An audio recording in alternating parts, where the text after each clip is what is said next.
Welcome to the Build Business Acumen podcast, where we deliver practical knowledge and powerful guidance. Here is your futuristic host, Nathaniel Schooler. When I first started out in podcasting a few years ago, I decided that I would approach a chap called Laban Roomes. And he, in fact, was on Dragon's Den, and he eventually got an investment from James Caan. And he's launched a company called Goldgenie, which is super interesting, a luxury gift company. And he shares some amazing value here. Excuse the poor audio in some places of this episode. It was a lot of fun. Your name is Laban Roomes. Is that how you pronounce it? It's actually pronounced Laban Roomes. Laban. Sorry, I knew I'd make a bit of a faux pas there. It's a common mistake.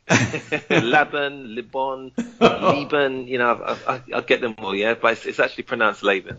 No problem. Laban. Okay. Well, it's a real pleasure. I spotted you on Channel 4 as I said a minute ago, and I just loved your story. So did you want to kind of just sort of tell everybody about your story and what you do and that kind of stuff? Sure. Yeah. So I run a company called Goldgenie Global, and what we do, we specialise in customising everyday items, things like Bentleys, Rolls-Royce, Lexus car emblems. We also have a range of customized iPhones and gadgets, tablets, Samsung, Blackberry, etc., etc. So we are probably, I think, pioneers at what we do. And we were the first company to gold plate the Nokia 8800 phone some years back. I started the business literally from developing a prototype, which I used to carry on my back. The prototype was a machine that can gold plate items in situ using genuine 24-karat gold. I used to walk with this machine, literally knocking on people's doors, asking if they wanted their items to be gold plated, and developed a huge business gold plating things like body piercing jewelry, bathroom taps.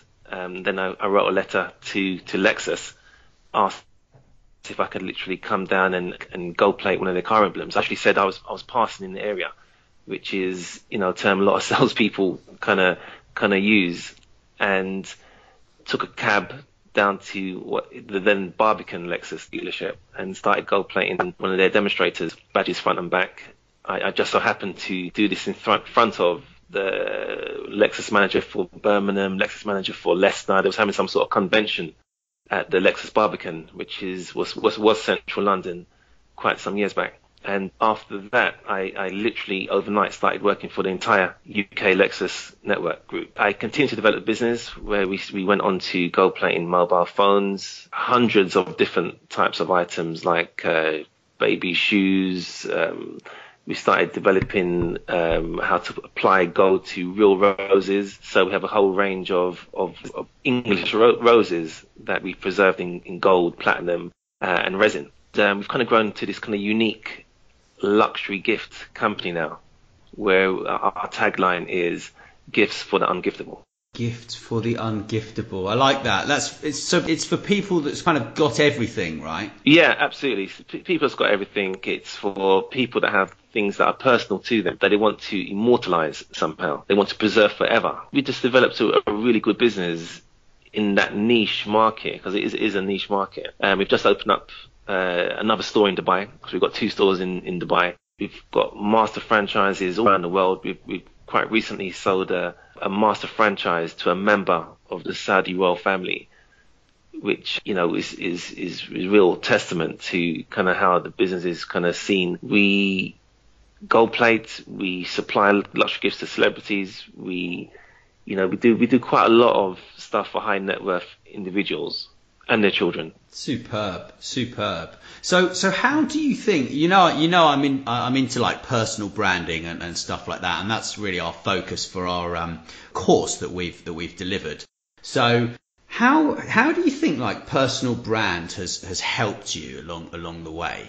How to help personal brand? So it's helped tremendously. When I first started, I didn't have 2 pennies to rub together. I'd actually lost everything on some kind of failed business enterprises. One of the things which I said I would always do is the very little money that I make, I would dedicate a portion of that to developing a brand. And what that meant for myself was to see a brand consultant. I spent quite a lot, more than what was probably advised, on creating a great website, great logo, and everything that came along with having a brand. I became vet registered.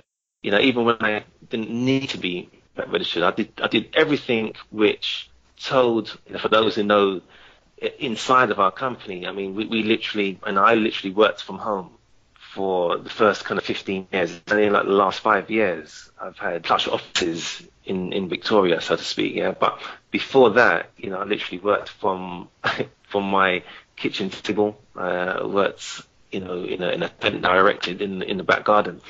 And I had a strategy. There was a story told to me many, many years ago when I was growing up. Aesop fable, and the Aesop fable went into a story that I'll never forget about the fox and the lion, and how the fox followed the lion all over the place. And even though the fox wasn't particularly liked by his fellow animals, the animals looked up to the fox because he was always seeing the lion. And what we did from one that we aligned ourselves, Rolls-Royce and Bentley, where we did so much work for these companies that, we used it in our branding, we used it in our literature, that people somehow thought we were aligned with them. And then as we developed, we started doing stuff with celebrities.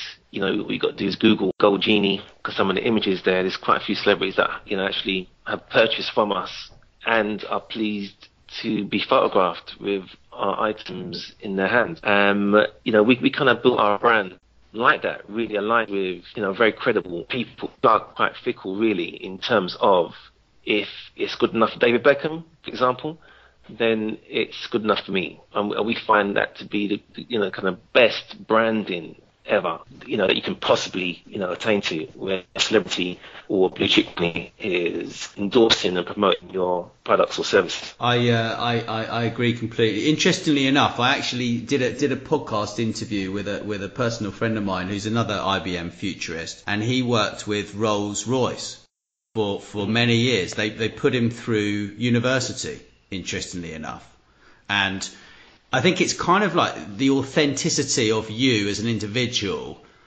comes across in your business, right? And sort of how hard you've had to graft, really, to get it to work, Yeah, no, absolutely, yeah. So I always think that Goldgenie is like an expression of myself, and it is an expression of myself. So the passion, the determination, my particular personality and character somehow is amplified through the brand, or somehow has made the brand what it is today, what it is today, basically. So there's always an intrinsic energy which is put into something, it's like that makes it alive. And yeah, 100%, it's really down to that individual. What is he bringing? What energy does he have? What sort of leadership skills does he have? And I quite like to think that Goldgenie is the sum total of that in some ways. Got a part of our company that literally named Bling with Benefits. The Bling with Benefits. I mean, I don't know if you know this, but I designed a range of iPods for Elton John, sold out in Harrods and Selfridges.